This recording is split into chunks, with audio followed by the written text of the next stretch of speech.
Lost generation, welcome back. This is how bad you're being ripped off, the coin version. What we have here are all $1 coins, and it's from varying time periods from the 20s until the modern era. And it should already be obvious to you looking at these here that something is afoot. And just like with the paper currencies, what is afoot is you being ripped off. The purchasing power of the dollar has been devalued via inflation. Inflation, which was enabled by the Federal Reserve System and its many changes to our financial instruments. So let's take a look at the dollar coin from the 20s, the peace dollar. Very beautiful coin. One of my favorites, actually. It's got just under 1 ounce of silver in it. The coin is 90% silver, 10% copper. And if I'm not mistaken, it's around 0.7734 ounces troy per silver dollar. Now, you can find those in really bad shape today for $15 to $18. They usually hold their value around $20 though, despite being less than 1 ounce troy, because collectors like them and know what they are. It's called junk silver. There are some collectible versions, but that's besides the point of this video. When we look at that dollar, if we were to melt it down, its value would be just over $11.11. You'd also have to add in the 10% copper's melt value to get the total. But we should start seeing a picture appear here. Let's look at the next one. This is your Ike dollar. I like the back on it, it's pretty cool. Now, they came out with this dollar, this redesign of the dollar coin, and you can actually see it is this size because even at that time people were familiar with the silver dollar.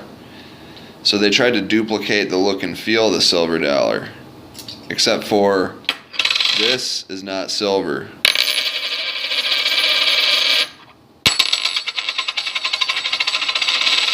You can hear the difference. A little drop test. This is silver, this is cupro nickel. 75% copper, 25% nickel. Now guess what you get if you melt that down? Its melt value is about 15 cents.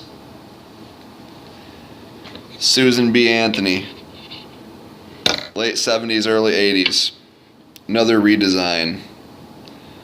Now with the Susan B., they're actually using the same back, scaled down, and they went from a melt value of 15 cents in the modern day to a modern day melt value of just over 5 cents.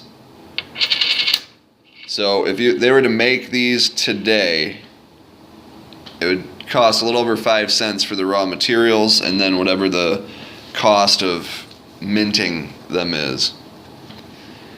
Modern day, you have your presidential dollars, your Sacagawea dollars. They changed the composition yet again, and I don't remember what it is. It's 3 or 4 different metals and an alloy. It's got a little gold finish there to make you feel good about it, but there's no gold involved. Not anymore. So they even cheapened out a little bit more on the material cost of the Sacagawea and presidential dollars, which is just under 5 cents. So the materials in this would be worth today, if you melted it down, just under 5 cents per coin. Now you might have noticed a pattern, and the pattern is this. As the dollar devalues, as inflation occurs, they have to make the coins cheaper and cheaper to mint. They can't spend more than the face value of a coin to produce it. So you'll see this debasement in size and alloy to keep those prices separate. So back in the day, they had to take just under a troy ounce of silver to mint into a silver dollar.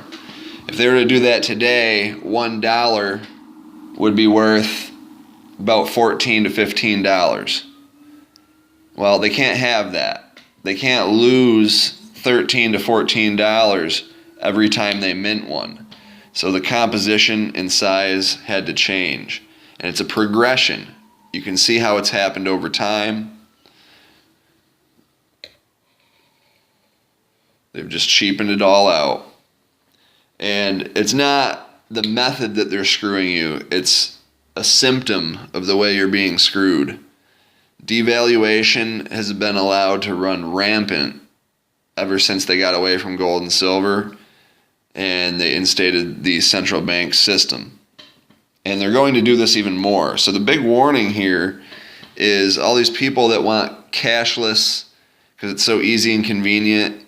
Well, cashless is all going to have to operate through traditional accounts with no currency. No currency means no cost to produce, which means they can devalue it even more. And since it's always going to be in a system, you don't have the privacy and safety of holding something physical. And that's one thing people don't understand about coinage, folks, is even if you had $1,000 in Ike dollars, it would still have a melt value. It'd still be, what, about $150? So even these debased coins, so to speak, have a tangible value in terms of raw materials. And legitimate money looks like this. This is always what it was meant to be in the Constitution. Gold and silver. Not anymore. Now it's just all fictional units of debt and ultra cheap coins. And your buying power has plummeted. Lost generation. We're out.